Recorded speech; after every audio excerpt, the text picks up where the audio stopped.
Messages that make you feel that if you don't have financial breakthrough, God is not happy with you. That's the doctrine of Balaam. That is why a preacher can stand in the pulpit and tell people that you cannot trust the holiness of a poor man. Never trust the holiness of a poor man. He doesn't know God. And I'm not missing what he doesn't know God. Poverty is a sign of ungodliness. To be poor means there is sin in your life.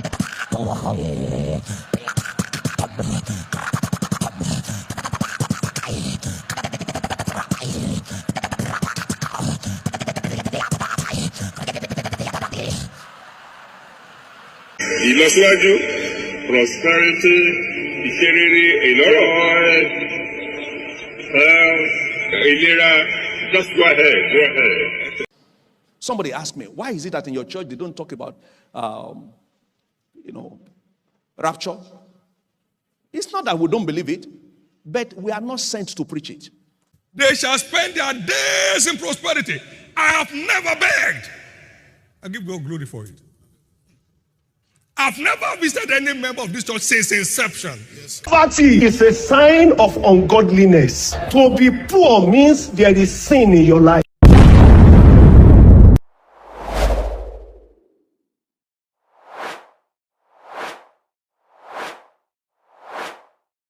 Inasmuch as I believe that context is important in delivery, such as when you are teaching or preaching, well, it is important, paramount, that the message does not lose value.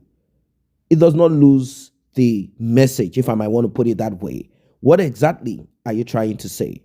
Right now, we have a new trend, and it has to do with what some people have called or tagged mammon. A preacher once said that if you don't give according to the blessings of God in your life, means if you don't give money to church, you are heading towards your grave. Now, this is coming from a man who is known as the coordinator. I don't want to call him the founding father, the coordinator of financial or prosperity teaching or ministry. You know who he is? He's a CEO, as some might want to call him. His name is Bishop Oyedepo. And we have on the other hand, a man who you will not really see much of his prosperity teaching, but he has that as a background of it. I'm talking of SH0CK, the spiritual father of, or one of the spiritual father, let me put it that way, of Oyedepo. His name is Adeboye. Now, having said all of this, there are offsprings or people who have somehow copied or tapped into the American ministry. The thing is this, all of this came from the United States of America, where tele-evangelism spread far and wide. Nigerians picked on it and they horned on it, and it became what it is. Some took the healing ministry, some took the prosperity teaching, they all mixed it together. And here we have issues. Now, Abel Damina is a man who used to fly and roll with these guys in those days. Not until he said Christ came to him. I mean, he said he was troubled. He has seen it all, and it seems he needed more. He wasn't comfortable. I know there are people who have such conditioning, or let's say such a counter, where they have seen it all. Their mind is able to go far into the enjoyment, if you want to call it that, or the experience, and they are like, wait, hold on a second. Is there more? Is there more to what the scriptures is all about? This is what he said happened to him. He's back again, this time around, cautioning one of the sons of the Bishop Oyedepo. This one is also a son of a man that you might not really connect to.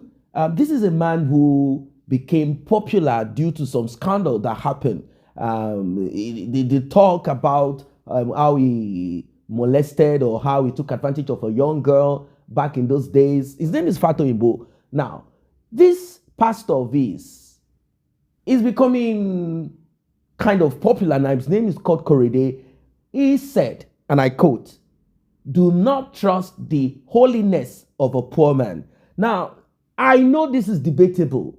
Yes, because there is a proverb that you will not know the character of a person until you hand over huge amount of money to them, meaning let them be in the position of power or control of money. Then you will see who they are, what they are, and what they can do. Is that where he got what he was trying to tell his members and many other utterances? But you know, as usual, our Abel Damina connected the dots to the Bible, and well, let us listen to them. Do not forget to like and share. Tap on the subscribe button, turn on the notification bell. Returning subscribers and those that have been here, I say a very big thank you to you. And if you like what we do here, you want to join us, you want to encourage us, you can as well tap on that button that says thanks. The one with the love icon, $sign in the middle of it. Let's get right into it. And you know, I am very sure a lot of people in churches where Christ is not preached, they're going to find their way out eventually, because God is not mocked. They're going to find their way out. Jesus didn't die in vain. No pastor died for anybody. No pastor died for anybody.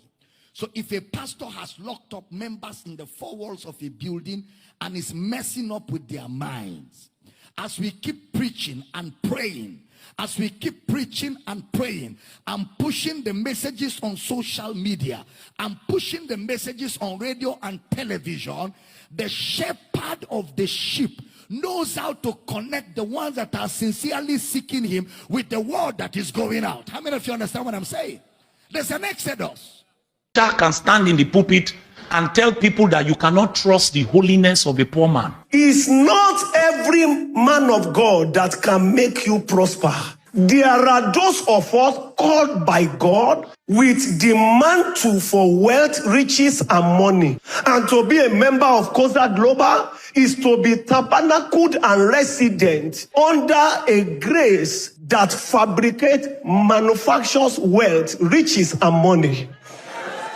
Dominion by finance. Everybody scream it with me. Dominion by finance.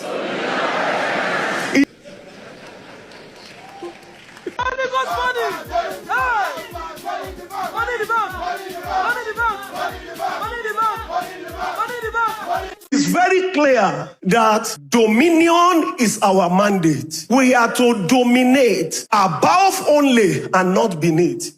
To be the head and never the tail. But the truth is, until there is financial dominion, dominion is never a reality. It's never a reality. And we can't play with this at all. What, therefore, is the comprehensive definition of dominion? Dominion is having God and having money. Dominion is having God and having money. Money is a weapon. We need an understanding of this, that money is a weapon. Can somebody scream with me? Money is a weapon. I want you to scream it with me, Kosa Global. The truth is, there is no devil more than poverty. All other devils are dead. There is no devil more than poverty.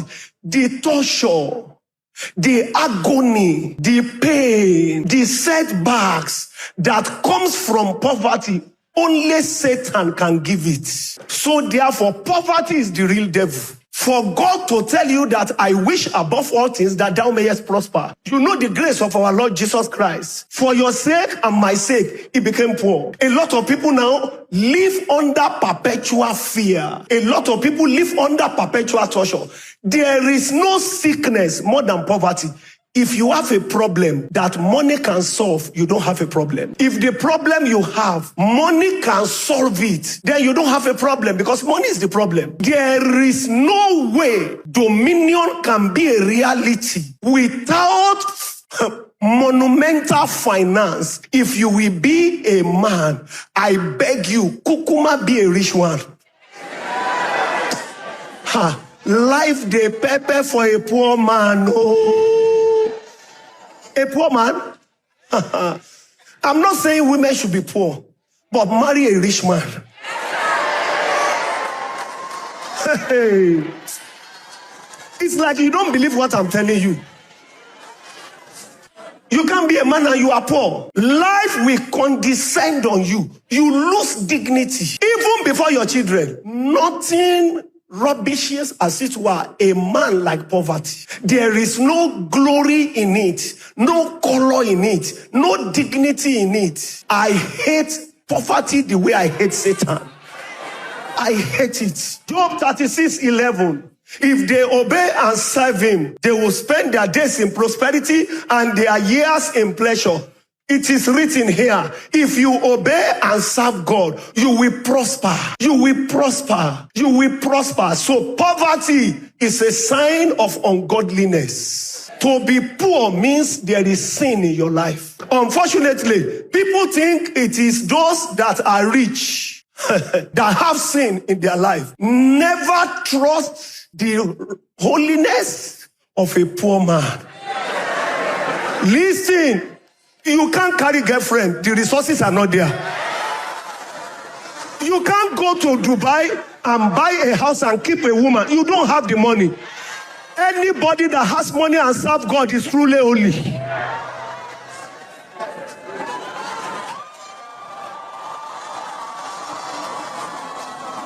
If you want to know how humble, how godless somebody is, let them start having money. It is then you will know. There are some of you, your holiness is poverty imposed. There's nothing you can do. It's poverty imposed. So you just keep quiet. You just, oh Lord, I love you. Jesus, I love you. He doesn't know God. And I'm not missing what he doesn't know God. He doesn't know God. He doesn't know how God's mind works. He doesn't know how God thinks. He doesn't know how God talks. He doesn't know. He thinks that the proof of his walk with God is a material blessing. Teaching that inspires believers into covetousness and greed. I will make it. I will make it. I will be the richest man on earth. Greed, covetousness. Messages that are materialistic. How to make it. Entrepreneurial skills in the church. 10 steps to success. Messages that make you feel that if you don't have financial breakthrough, God is not happy with you. Messages that make you feel that the approval of God is that you joined this church just 1 month ago. Now you have a Jeep. Messages that inspire greed and covetousness. That's the doctrine of Balaam, and it's in many churches. Many Christians cannot come to church except it's a breakthrough service. Greed, covetousness. Messages that make you feel that you're not a success if you're not driving a Toyota Camry. Messages that make you feel that you are not with God if you don't buy a car, build a house before the year is over. So, Father, I will not let you go till you bless me. Those messages, they inspire greed. They make believers steal in their offices. They make believers get involved with fraudulent things so that they too can belong to the camp of those that testify that God is with them. It's a doctrine, it's a teaching. It is called the doctrine of Balaam. If I'm teaching, say I hear you. Yes. The doctrine of Balaam. And God said, I hate it. And he said to that church in Pergamos, this kind of teachings are going on in your congregation. Honey, can you imagine a particular church? Every Sunday is entrepreneurial service. Every Sunday there is entrepreneurial service. Is that the mission of the church? Somebody said, God has told me to raise millionaires. Which verse? It's not every man of God that can make you prosper. There are those of us called by God with demand for wealth, riches, and money. It doesn't matter whether people believe it or not. That's a business, my friend. That's a lying business, my friend, at the altar of God. Somebody said to me, the Lord told him to put a seed of 1 billion in the ark. Many are just desperate, and because they are desperate, men of God take advantage of them. It's in this church, it's not from America or Jamaica. It's from here. And I knew where he was when he came here. It's a lie. Yes. Verse in the Bible that say we should raise millionaires, but I have seen a verse that say we should equip believers to do the work of ministry. We are not here to raise millionaires. We are here to raise believers. We are here to raise an army for God that will preach the gospel of Christ, an army that will preach the message of salvation, because the gospel is the power of God unto salvation. We are not here to raise millionaires. We are not here to raise millionaires. We are here to raise people that are Christ-like, people that are reflecting Christ. I've never seen a verse that says we should raise millionaires. It's not in the Bible. And it is not what the apostles handed over to us. No, it's not historical Christianity, and it's not apostolic teaching, the raising of millionaires. Don't you want you to be millionaires? You should be millionaires, because if you have money, we can do more. But that's not our teaching in this church. Jesus. It's a great honor and a great privilege for me to be a son of the prophet. In the year 1992, I just went to Kaduna on holiday. And then I just gave my heart to Christ. And then I heard some people singing the following building. And I said, well, I just gave my heart to Christ on campus of State University. So, and then I just traveled to Kaduna. So who are those singing there? They said they are from a church, Living Faith Church. So I went there. It was a self-fellowship. I greeted them, and then I joined them. And they told me that second day following in church, a seminar is starting. And then I followed them. They took me from the cell center to Banawa Kaduna, Garden of Faith. And it was my first time of meeting my papa in my life. And the first statement I had, I can't imagine a witch kill you. And witches has been pursuing me and my family all my life. I said, what? I've never had this in my life. What? The 3 days revolutionized my life, revolutionized my destiny. I gathered all the money available. In 3 weeks when I was leaving, I left Kaduna with about 500 tips. I began to devour. I began to digest. As a matter of fact, when I was returning from that trip, I had an accident. My vehicle somersaulted 9 times. But myself and my tapes came out alive and nothing touched us. The devil came late. And that was how my journey with this legendary grace started.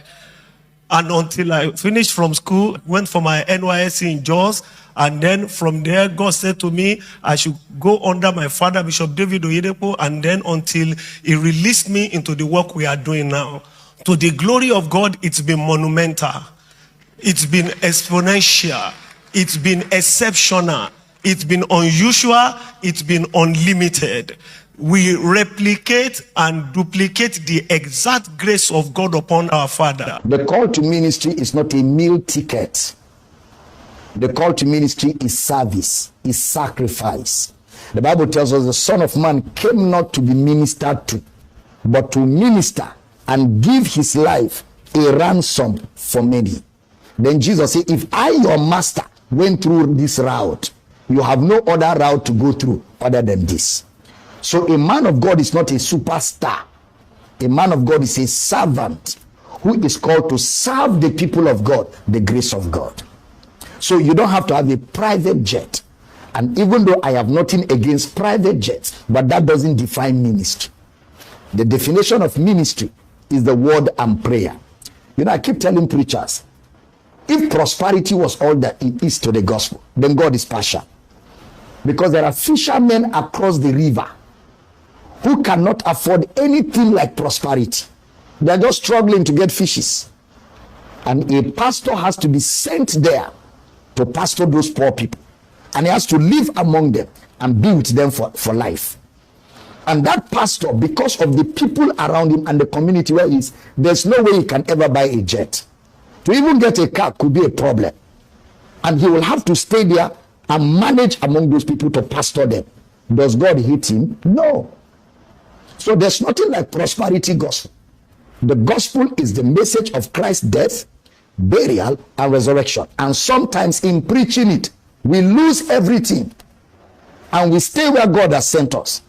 And we are contented with what God has made available to us where we are and serve the purpose of God, sometimes for a lifetime. Mr. Mana, missionaries left America and came to our Africa in its undeveloped state. They left the wealth of America. They left their homes. They left their houses. They left their wealth. They came here and stayed with us in Africa. Mosquitoes killed some of them. They died poor. Were they not successful? They were successful. I told you that at a time, 4 of the real billionaires in Nigeria were in this family. And pride came because they were, the tithe that was coming to the main church through this family was hefty. By that definition, of the time. All of a sudden, a handful of the big men, not the ones I mentioned, wrote to me and said,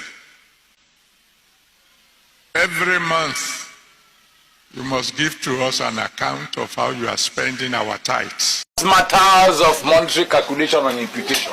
Grammatical. I said, okay. What they're asking for is all right. They're simply asking for transparency, right? There's nothing wrong with that. I say, however, I have gone through the Bible. I have not found a place where God spoke to Moses and said, every month you must give an account of the tithe of the children of Israel to them. I wasn't quarreling. I just ignored. It wasn't everybody that offended. It was a handful. People who thought that they are cleverer than God. And they brought problem to everybody. It will interest you to know that every one of those involved in that little group, they are no longer in the church. And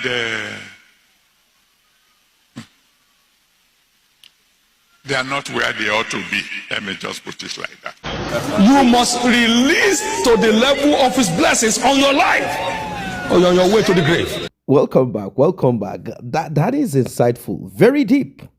Very deep. I'm sure you will be debating already, and I'm sure that there are people who will agree to one person or the other. Abel Damina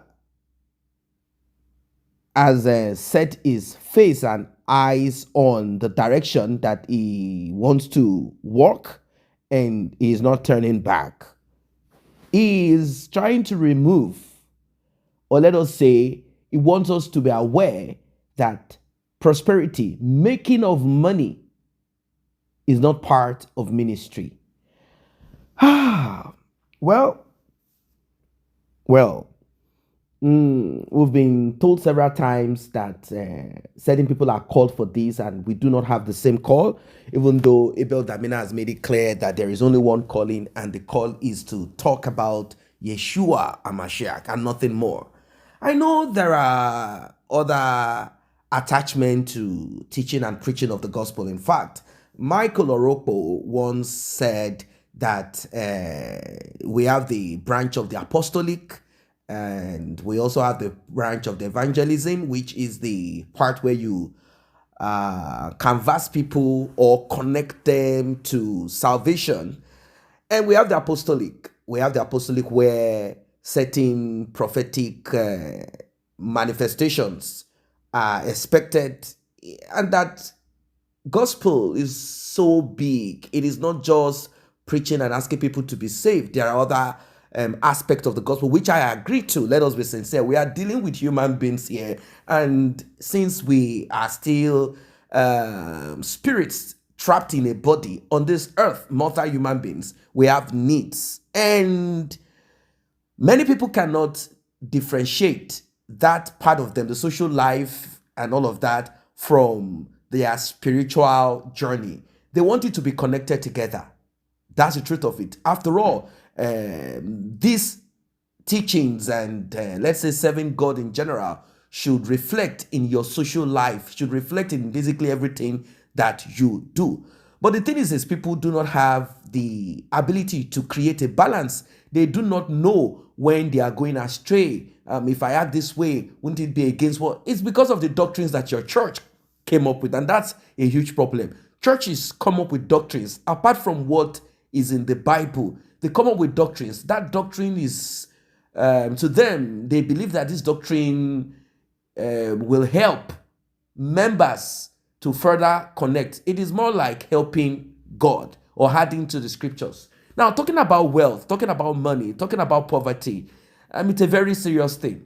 Yes, you should hate poverty with all that you have inside of you. Poverty is not something to embrace. Let us be sincere. But having said that, does it mean that when people are poor, they cannot be righteous or holy? There are examples in the Bible that we can point to, that we can look into, where we can say that there is a, let's say, a wise saying, let me put it that way, that says that it is going to be a very difficult thing for a rich man to make it to heaven. It's like, the eye of a needle, passing through the eye of a needle. It's there that it's going to be a difficult thing for a rich man because they have all. Why would they want to now think of the afterlife? They are so comfortable with their present life and all of that. So why would they want to seek after? So what does that tell you? It says to you, if you have a deeper insight, it means that problems, challenges, trials, and tribulation that your money cannot solve, or that you don't even have money to solve, sort of connects you to the divine. That's basically what it is. It connects you. It has always been there, unless we don't want to accept, unless we don't want to connect to it. Problems and troubles and trials that you cannot solve connects you to a higher being. You want to connect to that higher being. Like, oh, I think I have to put all my trust and everything in God. I have money, I can't solve my problems, or I don't even have money at all. That's the truth of it. It has always been there. If you look at how God walked with human beings from the beginning till the end, you realize that there are times that human action, either God allows them to, or God brings it into their life. Some kind of punishment to make them connect back to Him. That's how it is. So pain brings focus at times.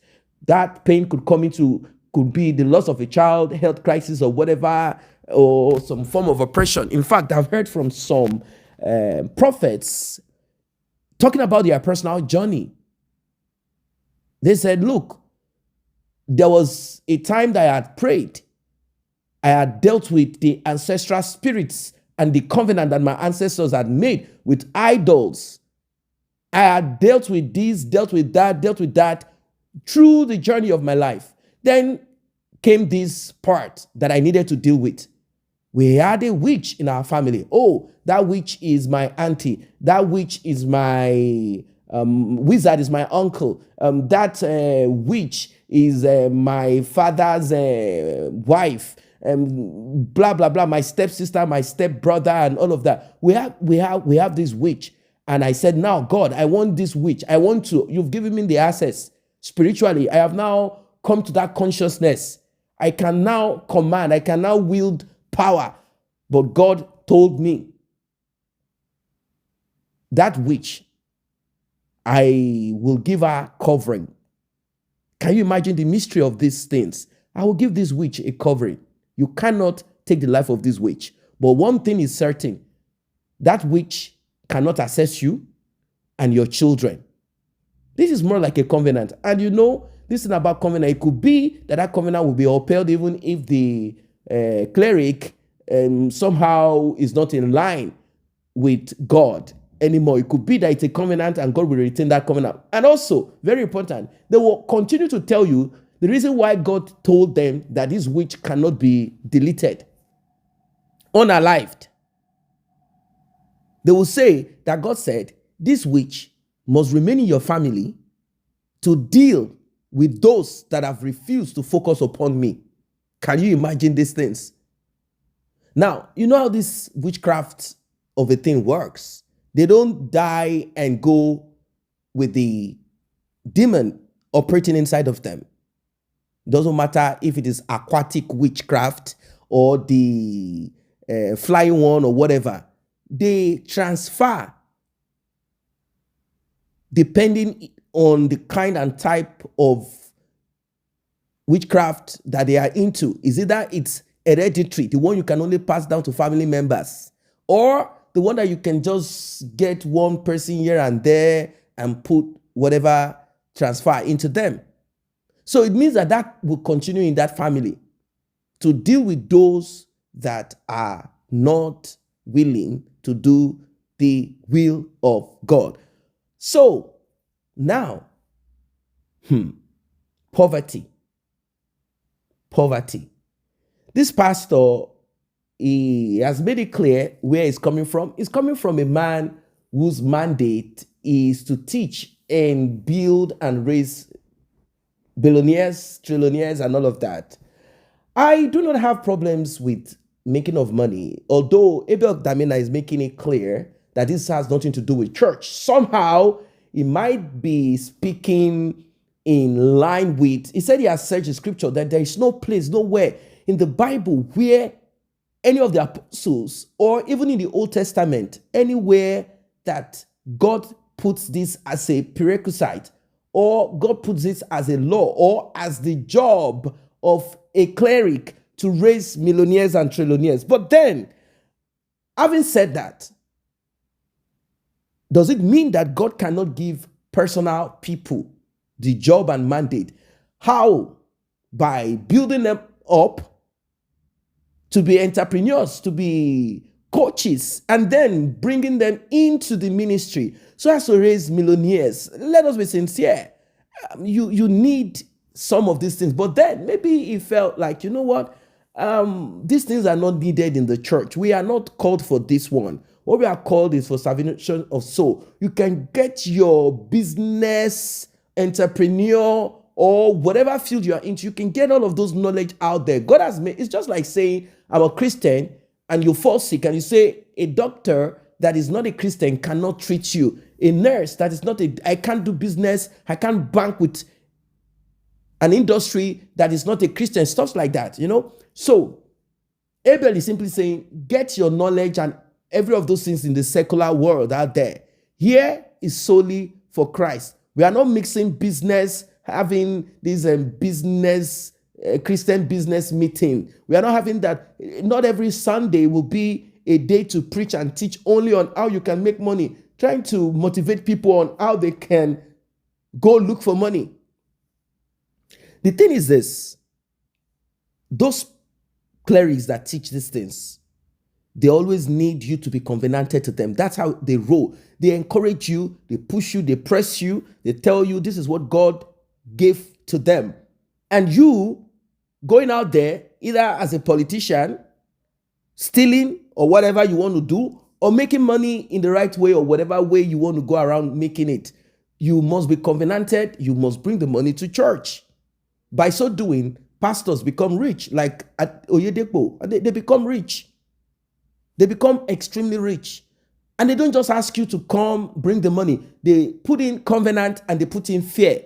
Fear of losing your life, which is one of the worst that can ever happen to anyone because you don't have hope when you're not alive. So they put the fear factors in there. They press and push you and they make you connect psychologically and even at times spiritually. You will be covenanted. For example, this same man that spoke said he wants people to come out and do a 10-year first fruit covenant that for the next 10 years, you will not fail on bringing the totality of your January salary to him, to the church, as your first fruit. And they have other kinds of seeds. Isaac offering. They have different offerings. They have different seeds. They look into the Bible and look for every avenue where money was raised or money was given, either out of personal choice or whatever. They give it a name, coin some kind of, and they present that to you and make it a covenant and say it's in the Bible, and that's it. The thing is that people misinterpret the scriptures, and don't forget that the same Bible can be used as a tool, can be weaponized, can be misinterpreted, there are a lot of things that can be done to it. If you say this is not true, we were told that Lucifer connected to Yeshua Mashiach after days of fasting and tempted him by reading the same scripture. So it is what it is. About money making, I have no problems with that. I don't have problems with a pastor encouraging. Let's say this pastor already had a background, or he has been mentored, or he has a background in banking, finance, economy, or whatever, or even health, or whatever, and he decides to use some of these to encourage members, to create forums, so that members of the church will not be lacking. It's not a bad thing. It's not a bad thing. I don't see it as a bad thing to encourage members to go into the world, like he said, dominate, prosper. We just don't want to have Christians that are not functioning. Christians that are, of course, it's important. We need Christians. We need human beings, let me even put it that way, that are functioning, that are prosperous, that are dominating in all fields, science, technology, economy. Just name it. It's a good thing. It helps to build. I will tell you why I'm saying this. Apart from those pastors trying to fleece members, trying to extort members, manipulate members, and making it appear, some of them are motivational speakers, but they give themselves the title of pastor because it works that way. You have your audience, and then you can put Jesus into it. The thing is this. I took time to profile, having read that we have dominion, principalities, rulers of darkness, wickedness in high places, and all of that. It's like a strata till the lowest. The lowest is witchcraft of every kind. They are the lowest. On top of the witchcraft are idols. That's why those that are custodians of certain idols can deal with witches. It's a strata. It goes up and up and up. Now, people have asked questions. How is it possible for the Caucasians to come into Africa and do what they do if Africans claim that they have powers? Because Africans used to think they have power. It's so funny. They think they have so much power, like they have power, and I laugh. Like what you have is the kind that I call the rat power. That type of spirit that runs around destroying little things, headquarters of witchcraft. What the Caucasians operate in is satanism. It's a higher realm. It's called world domination. And they don't do this only by applying some spiritual wind alone, spiritual forces alone. They don't operate that way alone. They operate using science and technology. What am I saying? What they do is they look for intelligent people, naturally intelligent. Don't forget that Lucifer, devil, demon, they don't have powers themselves. What they do is that because they've been there for a long time, they manipulate what is already there for their own end, for their own good. So, therefore, for them to be completely efficient, they look for people that God already had destined them to be probably top in science and technology and all of that. They try to find how they can corrupt that lineage so that there can be a covenant or something that they will continue. They have understandings of the principles and laws that God already had put there. So they manipulate that system, get into that person, make sure that person is in disobedience, and then they will not operate like some local witchcraft that you find in Africa that will already destroy and run mad or RIP that person that will be the best doctor all over Africa or whatever. No, they don't do that. They will make sure that person works for them. That person will now be manipulated. They will give that person some demons inside of that person, and that person will be looking for ways of creating some virus that will destroy the world. You see, that person is still a scientist and a doctor. The person is not mad, but this person is now working counterproductive to humanity, to the existence and continuity of life. That's how they operate. This reminds me of a man He lives in one of these African country. He is from a very, diabolic one. So this dude said the way they gave birth to him is a kind of mysterious one. So eventually he's into this witchcraft thing / whatever they do there. Now, somehow, let me cut the story short, he got in contact with a Roman Catholic priest stationed in the African country that he lived. As a child, his own mother thought, these people can help my son get rid of this demon and all of this thing. We want out of it. Do you know that the priest, the Roman Catholic priest, called the other Roman Catholic priest in Rome? They came, they have a special order. They took, some information from this guy. They monitored him, interviewed him for a while, for about 2 to 3 years, and eventually took him to Italy, Rome. They took him there. This guy gave account. He said now he's a Christian and he has found Christ and God found him. He gave an account of what happened, how they sodomized him, molested him, and how they do this to certain kinds of children. Why were they doing that? They wanted to break him down. They were transferring demons into him. They manipulated him. And this guy thought, oh, I have some powers inside of me. He said, they conquered me.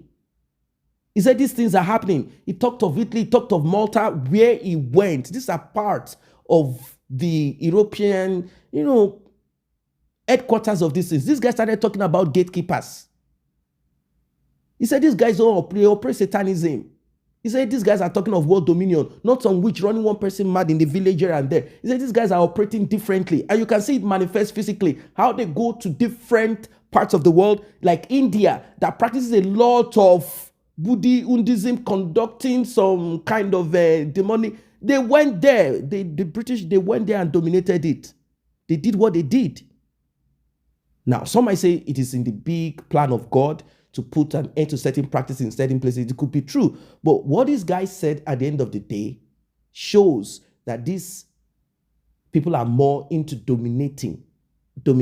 So it's not a bad thing to have Christians occupying specific positions, having access to funds. But then we have to be careful preaching so that we don't have scammers and people who are into rituals or looting the government, or because it is bad to be a poor person. I'm not saying it's a good thing, but they should be able to balance it with getting money in the right way. I know they do lectures and teach about these things, but then we have to be careful. What do you think? Drop your comment.